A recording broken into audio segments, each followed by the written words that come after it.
Today with us we have Dr. Ron Baker, who is currently at the Dauphin Island Sea Lab. He is quote-unquote fresh off the boat from Australia, and so that is what he'll be presenting his work today with. He comes from Australia by way of Galveston, doing a postdoc there, right? With Noah? Yep. And so he's been around quite a bit, and I hope you guys welcome him. Well, thanks for having me. Yeah, I've only recently started at Dauphin Island. As he was introducing, I have previously postdoced on the Gulf Coast in Galveston and over on the Atlantic coast of Florida. But I'm sort of fresh back to the US after spending a few years researching in Australia. And I thought I'd talk to you today about the last bit of work I was involved with just before I moved back here. And this was some work we were doing in Papua New Guinea on a sort of small but developing sport fishery up there. So, well, this mountain, we'll get to that. We'll get to the mountain. First, I just want to acknowledge some of the other people on the project team. This was an interdisciplinary project initiated by the Papua New Guinea National Fisheries Authority with support from the Australian Centre for International Agricultural Research. It was led by Jacob Wani from the National Fisheries Authority and Professor Marcus Sheaves from JCU. I was the project manager and I was in charge of leading the fishery ecology component of the work. But there was a team of people, more than I show here, but the key people involved in the sort of work I'm presenting today is Katja Brandt. She's a stable isotope ecologist. Adam Barnett does a lot of acoustic tracking. My PhD student, Michael Bradley, works on fish habitat relationships, particularly using underwater video. Amy Diedrich's a social scientist, so there's a strong social science component in this work as well. And Lena Pandyhow from the Fisheries Authority in New Guinea, she was instrumental in, across the board with a lot of the work we were doing. So the project we were working on was about the idea in New Guinea. You've got a lot of people that still live in fairly traditional village communities. They rely on local resources, and there's very limited economic development opportunities. And the recognition in the government there is that these small-scale sport fisheries really do offer a potential for sustainable alternative livelihoods. So people can potentially, get a lot of benefits, particularly economic development benefits, that also encourage or reward sustainable use and protection of the environment and the species that rely on it. And I particularly like this sort of diagram because it really, to me, or this project, brought into focus, probably more sharply than any other time in my career, how the sort of work I do on food webs in nursery grounds and predation and habitat use, can directly feed into the well-being and benefit of local people. So to start with, where in the world is Papua New Guinea? It's an island nation, or multiple islands, just to the north of Australia. Just for a little bit of perspective, I came from Townsville, which is about here. This is the Great Barrier Reef, and so the top sort of third of Australia is in the tropics. We were working up in New Guinea. It's pretty remote. For people with a bit of historical knowledge, there was quite a bit of activity in this region during World War II. For example, you've got the Kokoda Trail, came from Port Moresby across to the north coast here. There was some small but fairly significant battles, land battles up in the jungle there. Milne Bay down on the very eastern tip. Probably more well known, the Battle of the Coral Sea happened out here. It's also up in New Britain where we worked, the town of Rabaul. So it was a pretty important base of operations for the Imperial Japanese forces for a number of years. Our study site was up here in New Britain. But New Guinea itself, it's a very diverse country. There's 800 languages in Papua New Guinea, and as I said before, the majority of people still live relatively traditional ways of life in remote villages. They rely heavily on local resources for most of their needs. The other sort of economic large-scale development that's happening in New Guinea, and in fact more broadly throughout that part of Southeast Asia and the Indo-Pacific, Large-scale logging. This is a particularly upsetting picture for me. This is one of our study rivers, and up until a few months ago, this was pristine, untouched forest, never cleared. The loggers have forged one of the tributaries, come in, and away they go. And while there's regulations in place that say you have to leave a riparian buffer, there's not an enforcement officer within 2 days drive of this location. So, and there's a lot of corruption. So basically these logs get stripped, put on barges, shipped straight overseas, and in years to come you'll go into these villages and there's no lasting legacy except for a messed up landscape. And what often the pattern that follows is oil palm plantations come in. So you may have heard of palm oil. It's particularly contentious in other parts of the world, for instance orangutan habitat. Not an issue here, but it follows and it comes in on a very large scale. So you can see no riparian zone, nothing on the coast, it just completely dominates the landscape. I'd argue that it's probably a bit better than the sugar industry we have in North Queensland in Australia, but still, this is one of the few sort of economic development opportunities in the area. And the final one that happens on a large scale is mining. This is the Octetti mine on the head of the Fly River on the central mountain range of mainland New Guinea. It's run by an Australian company. The good bit for an Australian company, when you're overseas, you don't have to worry about the environmental regulations. And when you're digging a huge open cut mine on the top of the mountain range in a seismically active area, the simplest thing to do with the spoil is just to dump it down the river. I think this was actually held in a dam, but a dam is never going to survive very long on a mountain top. They also get around 10 metres of rain. This is what, 350 inches of rain a year in this area. Very hard to keep anything where you want it. So on a more positive note, the government's looked at these smaller scale fishing operations and sees that while it won't compete on the national economy with these big industries, it can really make a difference in individual communities where these things operate. This is one day, well, this is the lodge we stay in. So while the village itself is a very basic remote village, we get treated to luxury. We've got hot showers if you remember to switch on the hot water service. Although when you're 4 degrees, 250 miles from the equator, hot showers aren't such a big deal. But this particular day, the entire school came over to the lodge to have a look at what we were doing, check out the microscope and learn a little more about our work. So this is a close-up. Here's that mountain again, that pointy thing with smoke coming out the top. That's Mount Ulawan. It's one of 16 decade volcanoes on the planet. So these are volcanoes that, when they go bang, eventually, they're going to cause a lot of chaos. Mount Rainier is one of them, Mauna Loa, and Ulawan's one. It's pretty spectacular. And here's the village just a few kilometres away. So you'll notice that pointy mountain with smoke out of the top shows up in the background of a lot of my pictures.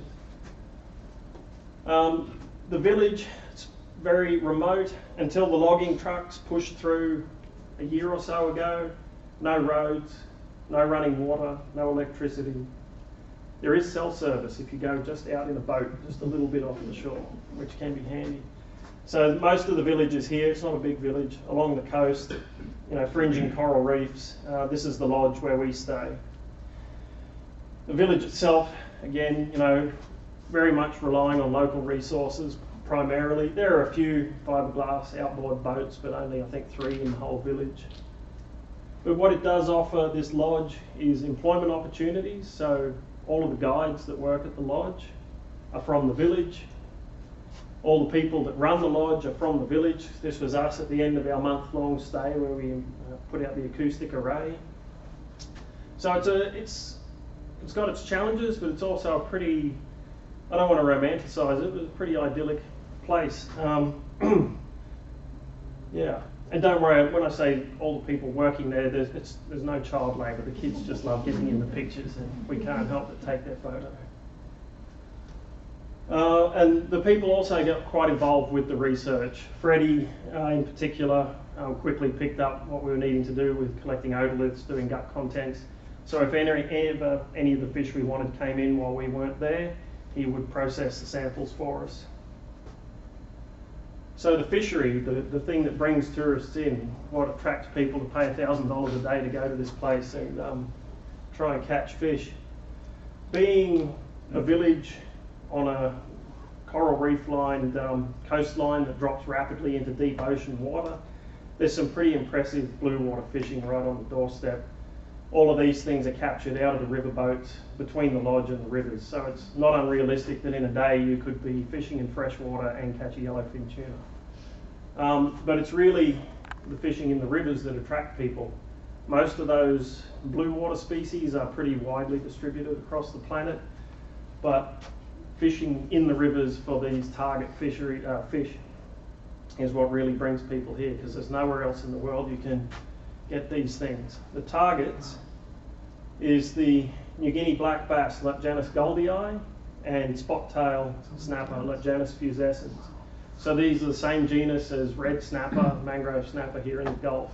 And in particular, the black bass is very actual similar body shape to a red snapper. And while these are about typical of the fish captured in the fishery, what really brings people in is that they get big. They get very big. And people are catching these things on casting gear, rods and casting lures at fallen trees in these jungle rivers. I think the current world record for the black bass is 1 metre long and 50 pounds. And although you have to sort of take what any anglers tell you with a bit of a grain of salt, it's pretty convincing that they probably get up around maybe 70 pounds. But just given the habitats they live under, fallen trees in flowing rivers, it's extremely difficult to land those big ones. And the spot-tail bass also get very large. The guy that runs the operation up there, Rickard, he's pretty reliably said he's seen fish that are probably 70 pounds of this species. And you see this thing, this was caught on popper out of fallen trees in a flowing jungle river. So anyone with any kind of interest in fishing can probably get a feel for why people get excited about going up there to try and catch these things. Now, it's almost exclusively a catch and release fishery. The guides are quite happy to keep a couple of smaller ones if people want to taste them. I mean, these are snappers, they do taste very good, but as you saw in the previous picture, so do a lot of the other fish that are more abundant. And there's no shortage of seafood when you're there, so most of these ones get let go. But not much is known about these things, so that's where we came in. The government wanted to know, well, what's the biology and ecology of the fish, and what social and cultural considerations do we need to know before we can sort of help develop this for the benefit of local people.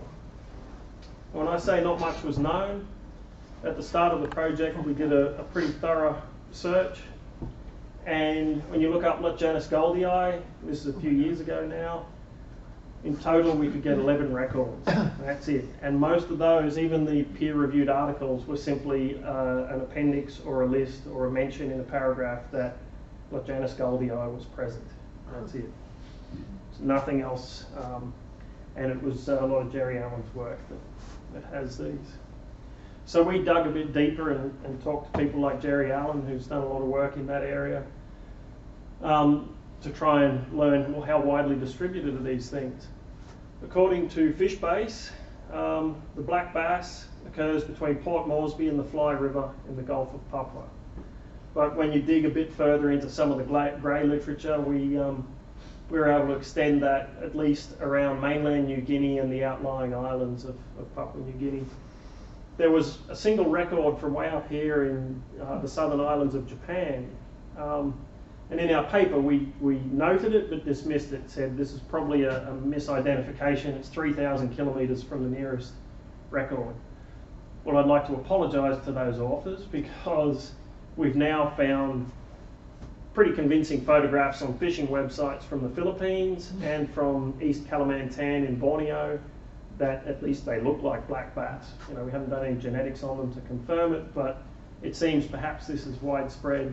Well, not widespread, but a little more widespread. But one thing when you consider the distribution of people in this region, this part of the world is very densely populated.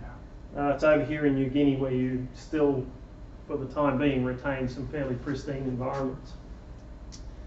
The spot-tailed bass are a little more widespread, all the way from mainland China right down through the Southeast Asian archipelago, the north coast of New Guinea, and up here. And so our study site over here is one of the few sort of remote, pristine areas where good populations of these two species overlap. So what were we, there's that mountain again. So we were interested, like I said, we're doing an interdisciplinary project. We have a team of ecologists working on all aspects of the life cycle, or a lot of the aspects, as well as social scientists and economists. I'm going to talk to you today about my area, which is the yellow side of the diagram. And so we were interested in looking at life cycle movements, some of the really basic fishery biology, which I'll touch on, and the food web stuff's being analysed now, but I'll touch a little bit on some interesting observations up there. This is hot off the press, our paper where we combined otolith chemistry, acoustic tracking, and underwater video to try and piece together what these fish are doing as quickly as we could. So the otolith chemistry, our main interest, we know where the anglers catch them in the rivers. We don't know where they are for the rest of their lives. So we're really interested in movements across mainly salinity gradients between the ocean, brackish estuaries, and up into fresh water. So we focused on strontium and barium, which tend to give you the strongest signals across salinity and turbidity gradients.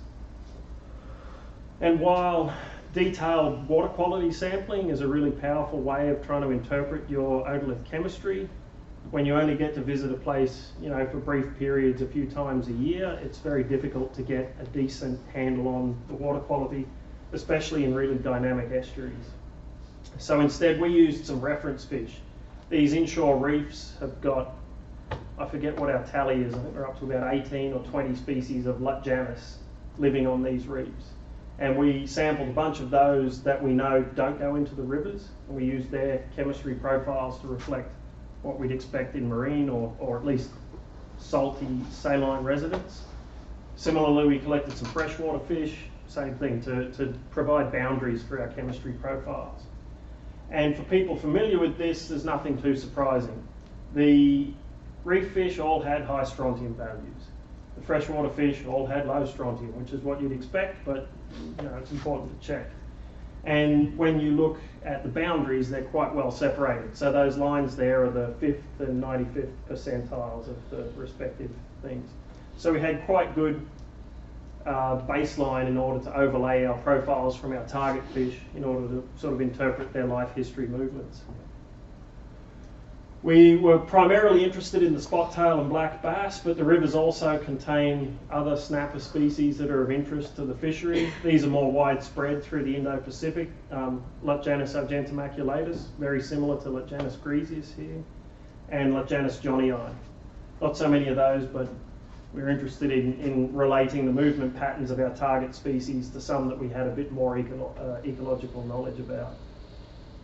So the way we did this fairly basic approach, we took our profiles and overlaid them on this background, and we were able to classify each fish into a particular life history movement category. So if the profile entirely overlapped with those of the freshwater fish, we interpreted that to mean it was a resident. We had brackish freshwater transients. The particularly interesting ones are the seascape migrants. So this was defined as individuals that made these stepped and distinct movements through different parts or different water bodies during their lives. Saline brackish transient and saline resident. And what we've got here are just the percentages of these samples that were classified into each category. And the key thing I want you to see here really is this gradient. The Lutjanus fusescens is really very heavily oriented to fresh water.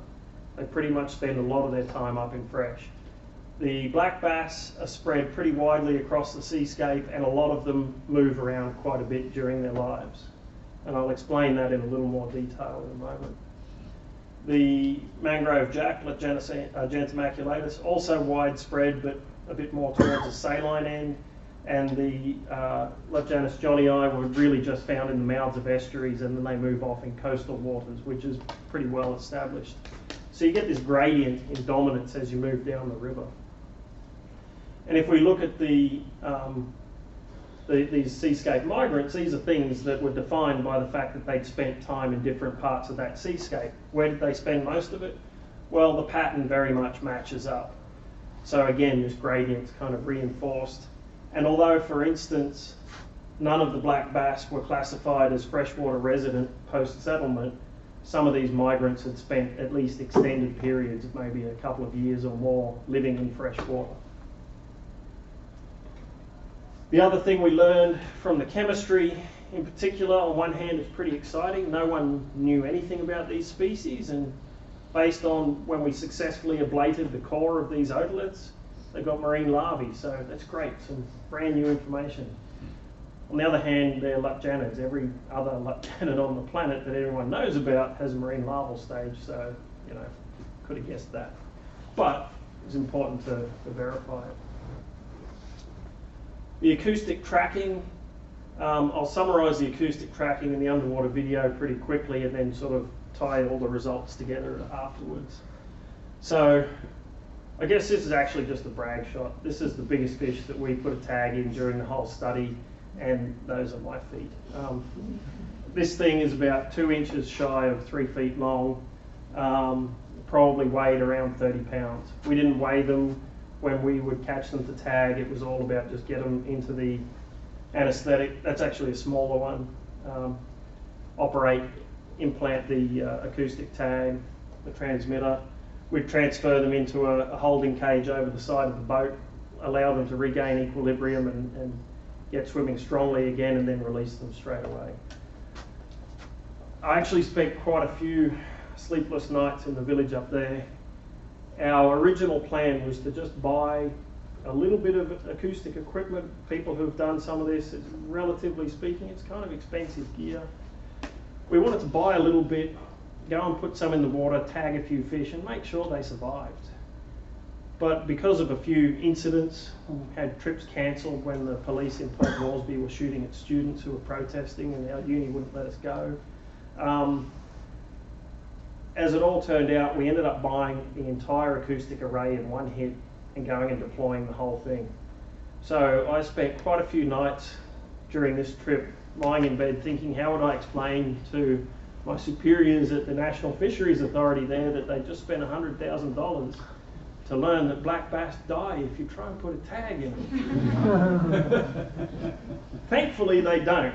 All 50 that we tagged in that first month showed, based on their detections, they showed excellent survival. And in fact, these things are very tough. I tried to tag one with a dart tag and it was spurting blood over the side of the boat. And I'm pretty sure it wasn't a crocodile or a shark that we were detecting afterwards. That thing survived just fine. So the acoustic array, this is the very, very preliminary prototype, just tossed off the beach in front of the lodge so I could look at how it might work. Maintaining our acoustic array was the biggest challenge of the whole thing. Reviewers of this paper were saying, I don't buy this, and this is, I don't believe you. This should have been a neater final result. But keeping these things in these rivers, for one, we had to remove them for the wet season. The catchment here gets around 300 to 350 inches of rain a year, and that's mostly compressed into a few months of the wet season. So in the wet season, you get 50-meter rainforest trees, and I didn't believe it until I measured some on Google Earth, but these huge trees just come plowing through those rivers. So you can't leave something like this lying anywhere in that river. Security is also an issue. I've spoken to people, it doesn't matter where in the world you go, keeping your field equipment safe in the field is challenging. And I probably have more sympathy here than anywhere else. If you're paddling a dugout canoe and you're about to sleep under a palm frond tent on the beach while you eat some fish that you cook on the fire for a few days, and you see 20 feet of rope, a length of chain, and some chunks of steel, I can understand the temptation. So we submerged them, but when the rivers, most of the time the rivers are moderately clear, but occasionally you can see the bottom in 20 feet of water. So it's hard to hide these things in those conditions. And the other bit, we kept finding them in different places to where we leave them. You know, we very precisely GPS, and although the coverage isn't great there, we take landmarks on the bank. We kept coming back and we found one 60 metres from where we put it in. And the floats, these floats that are just sort of gently waving in the water, were coming back with all these big puncture marks in them. We don't really know what was happening to them, but I think the first time we pulled up our receivers, 10 out of the 30 had been chewed severely, and of the ones we found were up to 60 metres from where we left them. And of course, you don't want to go diving to try and retrieve them either. It was all using a grappling hook, dragging it around behind the boat until you snagged something that turned out to be your receiver. But we put these arrays in the river, and the idea was to cover the estuaries, the upstream extent, and then try and sort of gate off the offshore area. So in this one, for instance, there was a couple of coral reefs about 1 kilometre outside the mouth. And the limit of the array, you can see it's a little patchy, but basically you needed water deep enough that you could hide the thing, but not in such strong current flow that it would get swept away or buried. So when we stopped using floats and we went to a completely submerged base, they would get buried if you didn't get them up every 3 or 4 months. And when the university says, no, you're not allowed up there at the moment, you end up losing a few. The underwater video, really useful. My student Michael Bradley was doing this work, so he put down a whole lot of underwater videos targeting all the available habitats from the freshwater through the estuary and out onto the coastal reefs and seagrass. And you get really good detail about snapshots of distribution, where different life stages are, and particular habitat. So a really good thing is he was able to identify where the smaller juvenile fish of these species were. So the three approaches have their strengths and their weaknesses. Otolith chemistry gives you a nice lifelong record of where the water chemistry that fish has been exposed to through its whole life. But when you're interpreting the chemistry on its own, it can be difficult to distinguish a moving fish from a stationary fish in a changing environment, such as a dynamic estuary. The acoustics give you really nice detailed movements. If it gets detected on that receiver, it's been within a couple of 100 metres. So you can really develop nice patterns, but only within the spatial array of your receiver, and for as long as you can keep the array in place and the battery life of the tags. And then the videos give you a level of detail about fish habitat relationships that you can't get from the others. You can get some detailed stuff with acoustics, but not on a broad array the way we set it up. But distribution patterns, a snapshot of distribution doesn't necessarily describe movement of individuals through their lives. It just tells you where are they now. It could be variable distribution could reflect, say, variable mortality rates in different habitats. But when you combine the three, you can really start to overcome some of these weaknesses. So when the chemistry profiles, movements you're inferring from chemistry are reflected in individually tagged fish. In other words, we had fish moving from the coral reefs right up beyond the upstream end of our array into the fresh water, and some of them making those movements over very short times. And when the populations are distributed at the same scale that you're interpreting the chemistry, you can have a lot more confidence that what you're seeing in the chemistry is really movement. Similarly, dovetailing the chemistry and the acoustics together, you can overcome some of the temporal and spatial limits of the acoustics on its own. And then again, when your movement patterns all fit together and all are in agreement, you start to get a clearer picture that the distribution you're seeing in the video really does reflect ontogenetic movements. So it turned out it was quite a powerful way of teasing out what these fish do through their lives. So what did we learn when you put it all together? I mentioned already these things have marine larvae. The spot tails recruit into fresh water. This was from the chemistry. And from the video, they're widespread. You go to pretty much any fallen branch or tree anywhere in the freshwater reaches of these rivers, and the juveniles of these things are all over them. They're on the same habitats with the big adults too. They're all just mixed up. They use the habitat slightly differently, but they're all there together, and these are very widespread. They stay in freshwater for a few years, and somewhere, we don't have a lot of data on this, but around the age of sexual maturity, a lot of them make a distinct movement downstream into slightly brackish water, possibly related to spawning.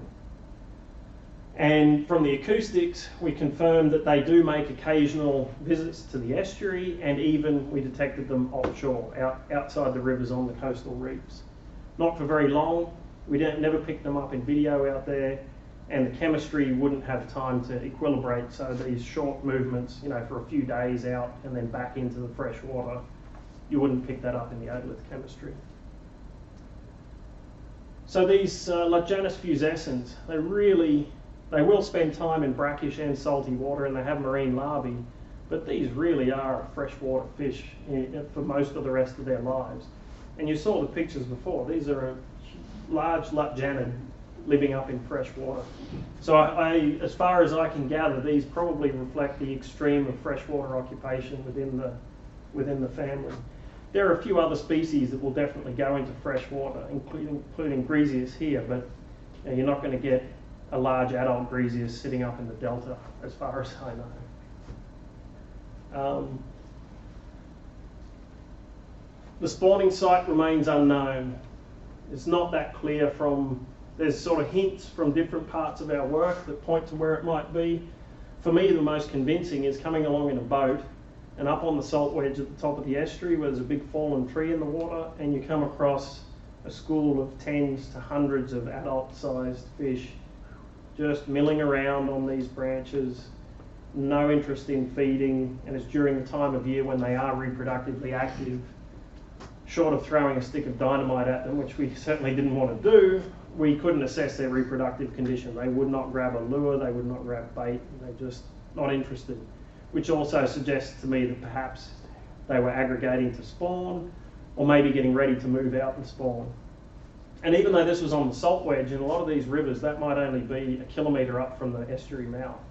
So they could spawn there, and the eggs and larvae would be in the ocean very quickly.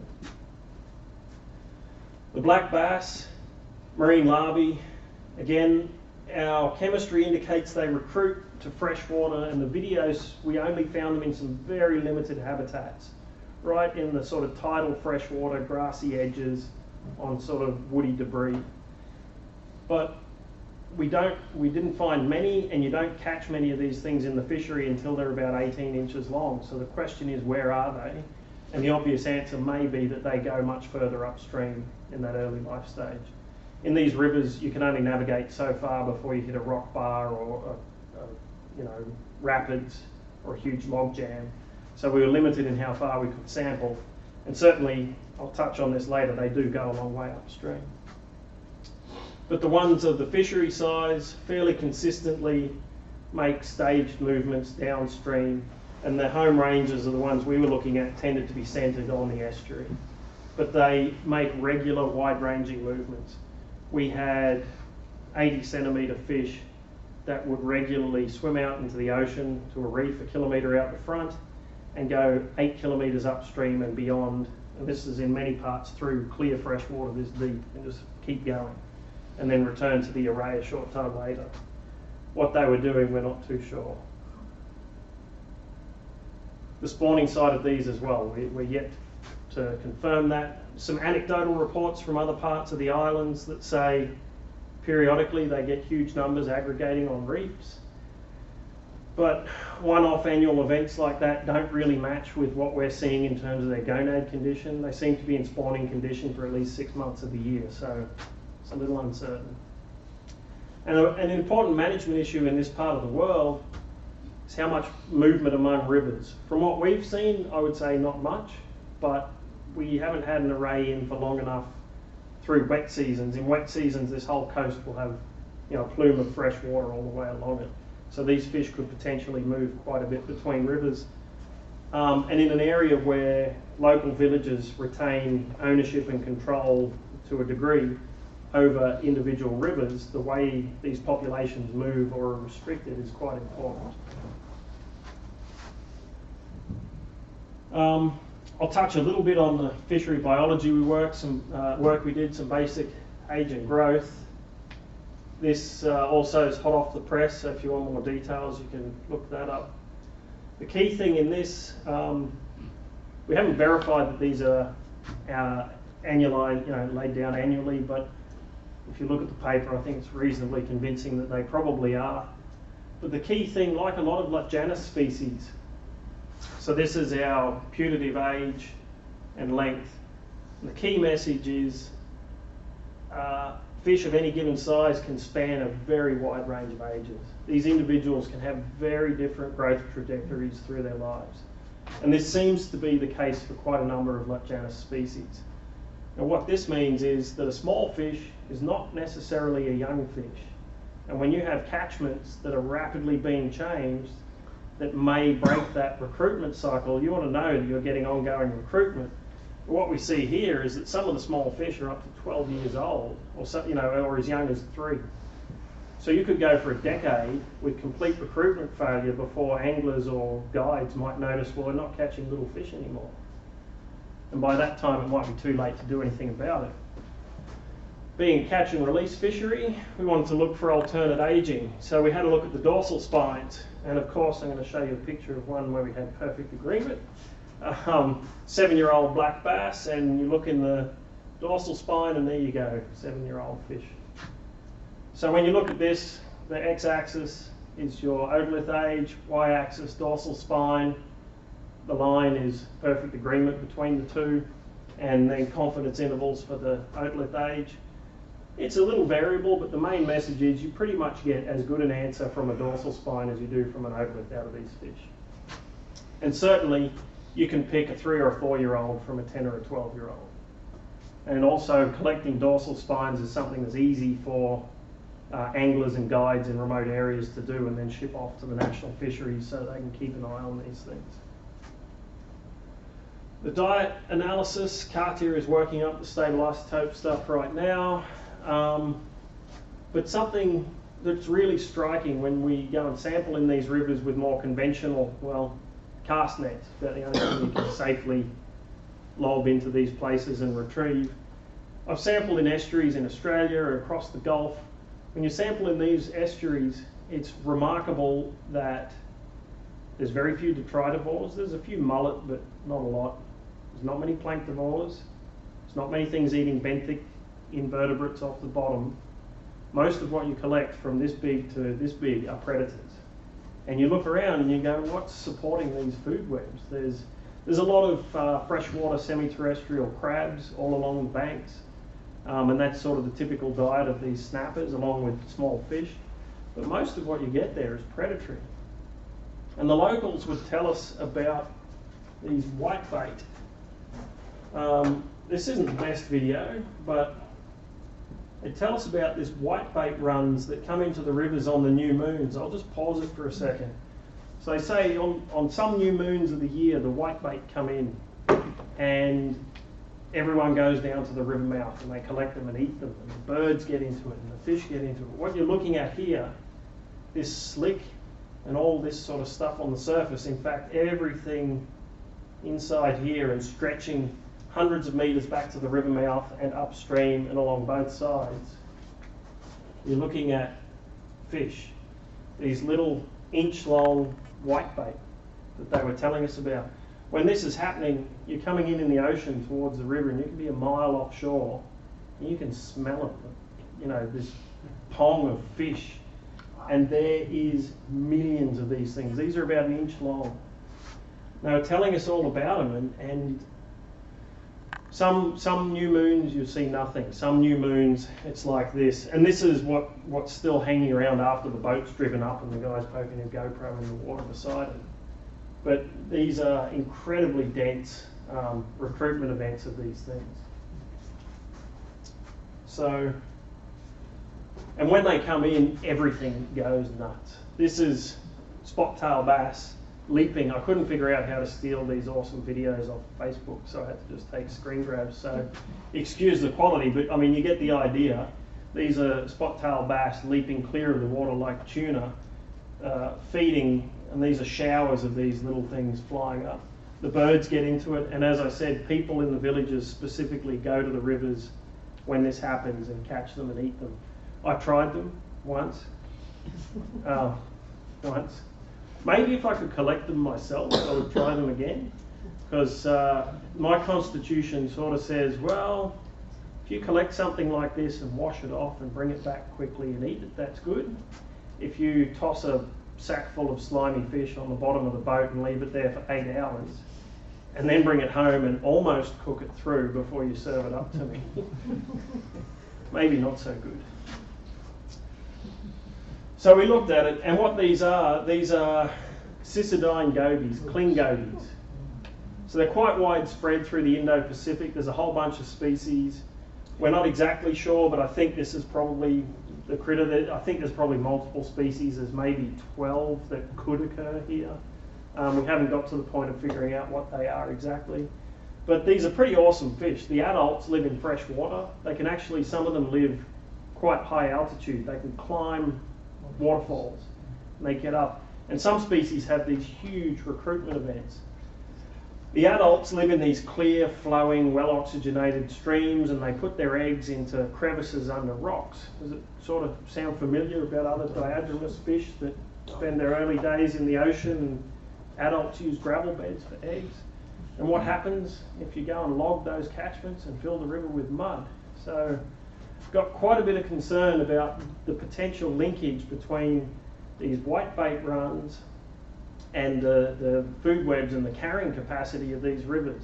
There's a little bit of anecdotal evidence that further down the coast in the really intense oil palm plantations like I showed earlier, that the whitebait don't run into those rivers anymore, or they don't much. And people don't catch many bass in those rivers. So some interesting linkages there perhaps. So I guess the key messages, apart from the fact that it's a pretty exciting and privileged place to get to go and work, a lot of the fisheries, traditional fisheries management has focused on the species itself and on managing the inputs and outputs of the fishery. And as we try to expand that to take a more holistic approach, I guess this is the sort of thing that we're thinking, covering off on a broad part of the life cycle, and more so you see an importance of tying into cultural, social issues and economic issues. But the one thing that really comes into sharp contrast there, and I would say is absolutely equally relevant here, is that a lot of the threats that are really facing some of these populations and these life cycles are coming from outside the jurisdiction of fisheries managers. I mean, if we think here, you might have oil spills and coastal industry, urban development and changes in the catchment.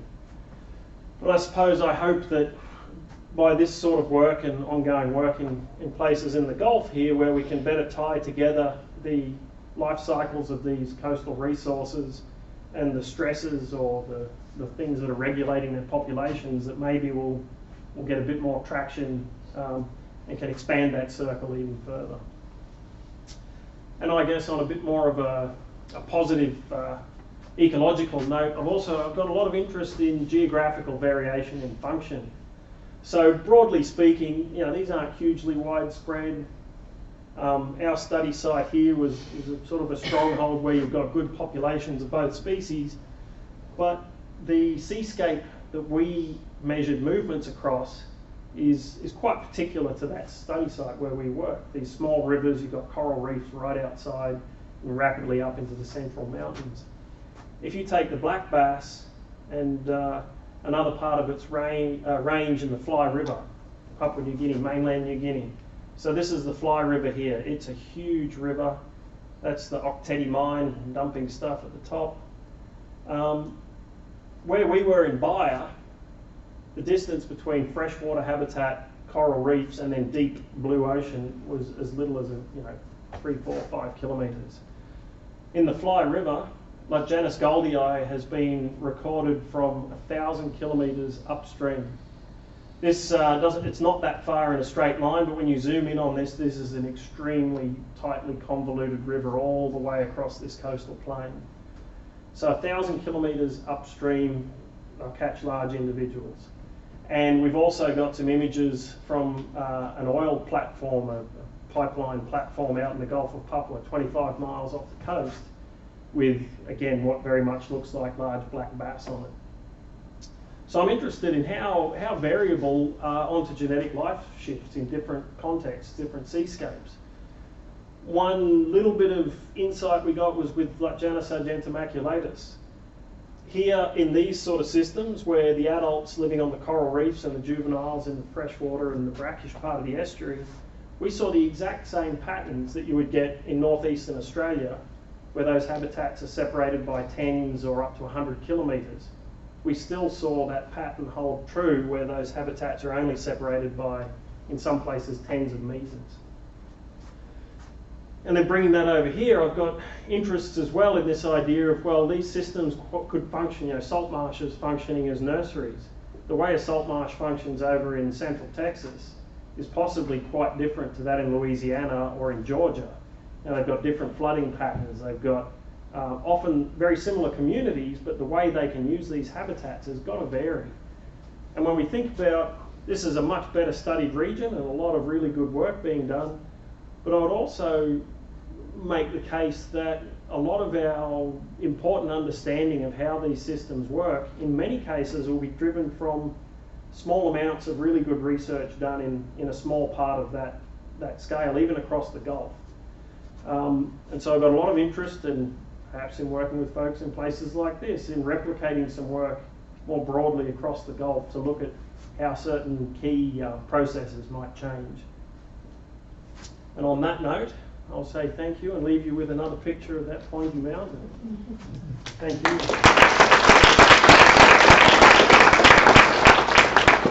And I'm happy to take questions. Yeah. In Florida, a lot of the tidal rivers, you get a lot of marine species upriver, but that's because the rivers have a lot of calcium. Do they have, is that similar there? Do you know anything about? It helps with osmoregulation. So the calcium, I think there's something strange happening with the calcium or the strontium in one of our rivers because the otolith chemistry profiles were completely different. The catchments, some of them come out of these limestone catchments. I could show you slides all day about this. There's up at the top of the Pandy River, there's this hole that's about half a mile across up in the mountains, and it just drops down. There's jungle down the side, but it's vertical, and you see a river pouring out in the bottom and then disappearing out the other side. And this is all limestone. We didn't do water chemistry on there. In terms of the fish fauna though, it's very depauperate compared to nearby. And most of, even our freshwater reference fish are diadromous. There's not really freshwater fish, and I think it's just the age of the island. It's still being rapidly shifted. There's bits of the coast where you can go and there's not long dead coral this far above sea level that's just been thrust up in a one-off shift. So a lot of most of the species that we see well into freshwater here, that in northeastern Australia you don't see out of the estuary. So I think they're the same species. We haven't done genetics on all of them. We think they're the same, but there's some interesting things happening there. Yeah. Well, it seems like it's one of these systems like you get a lot in maybe in the Indo-Pacific, and where kind of like New Zealand, where you don't have this really developed freshwater fauna, so some of the marine species kind of penetrate freshwater for the new niche space. But then the way you explain it, I'm wondering, well, what's the niche? Because they don't really have a lot of food availability from the way you describe it either. So it's like, maybe it's a reproductive niche or something. I don't know what is their. I think in terms of the food webs, and this is an area I've really got some interest in, it sort of touches on what I did my PhD on. I think that a lot of these food webs, these pulses of recruits that come in, could be really major drivers. And I mean, it's really stark when you see those whitebait, those post-larval gobies, when you can smell them from a mile out to sea. And you see, after a few days, these fish are just rolling and just gorging themselves on them. There's sawfish getting into it. Are they coming from the areas where the gobies are reproducing upstream and then coming down, or are they coming the other way? They're recruiting. So the gobies put their eggs under the rocks. The eggs hatch and flush out to sea. So being flushed. They spend, oh no, these are the very small ones going out. Okay. And these are the ones on their way back in. Oh, this is the breeding migration coming back. Well, these are sort of post-larvae. They actually spend, I always sort of had this idea in the tropics, this would be a quick life cycle, but these things are an inch, and they're, as best I can understand, they're probably 3 or 4 or 5 months old. And then they recruit en masse. You'll see them at times, you'll find them schooling up outside the mouth of the river, getting ready to move in, and things are just getting into them. I got you. And then they flood in, they go upstream. Yeah, they develop out at sea and then they migrate back up again. But so the ones coming in are maybe an inch, the adults are probably this big, so they're maybe taking a while to get up there and then spending a bit more time. Yeah. But there's also, I haven't witnessed them, but it's amazing, you get out on the riverbanks up in the rainforest and the ground's crawling with these crabs, these freshwater and semi-terrestrial crabs. So they're important in the snapper diets. Okay. And when the megalopi of those come back, there's times when they've told me the river will turn pink with crab larvae and everything's gorging on them. And then they talk about jelly prawns, which I'm assuming are ascites coming in at times. We haven't witnessed that either. But you know, these pulses through the year could potentially be what's really actually fueling the growth. And things like crabs and eating a few other fish here and there just maybe maintain them. Seems like for the large guys it would have to be the crabs, because post-larval gobies aren't going to, unless they can somehow take whole mouthfuls of... They're very hard to catch when they're focused on these things, because all they have to do, but when you catch them, they spew hundreds of them across the floor of the boat. I mean, they're just, and after a couple of days, initially they're really excited, but very quickly, you'll just see these big fish coming up and lazily just rolling through. Wow. I mean, I've seen a kid walk up with a woven basket and just stand on the bank and just do that, and it's full. They're just flowing over it. Basking whales taking mouthfuls of... You can grab handfuls of these things. Yeah. They're so thick. So these big fish have no problem just opening their mouths and completely engorging on them. Yeah. There's similar life histories for gobies in like Hawaii and other places of the Pacific. I don't know if there's any analogous studies of snappers or... So these gobies, actually, there's a recent book came out by Keith from France. So Keith Law, he's done a lot of work on the taxonomy of the goby species right across the Pacific, and you look at every single map and study that the centre in Paris sent them on, and all of them skip PNG, every single one of them. Wow. Like I'm down through Indonesia, Malaysia, Philippines, Solomons, off into Vanuatu and out into the South Pacific, they don't go to PNG. Maybe their superiors don't let them or something. Maybe. And with the otolith chemistry question, how does that mining, that one particular area, does that offer an opportunity, or? I mean, there's got to be. Is there something unique about that chemistry where you could really trace? I'm not too sure. I mean, there's going to be certain metals that, there should be some metals. There's a few mines on a couple of those rivers. So certainly I'd say that would give some opportunities.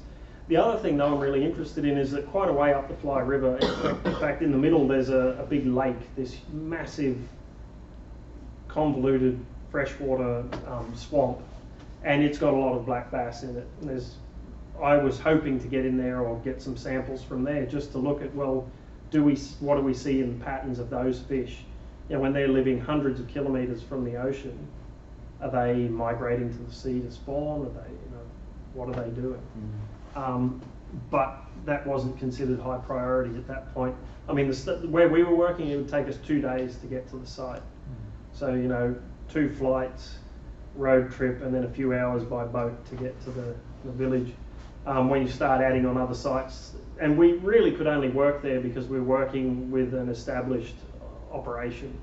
I mean, like I say, it's a pretty privileged place to get to work. You go and stay in a fishing lodge. Pretty basic, but it's pretty good.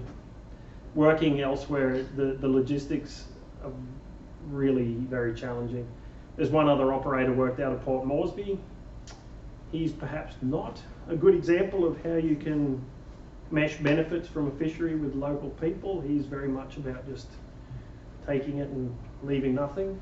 And when you go on one of his, we tried to work with him for a while, but part of your fees go to paying a police officer that comes with you to protect you from the angry local people that don't like the guy that's running the operation. So we pretty quickly went, you know, another flight is probably better off than working with him.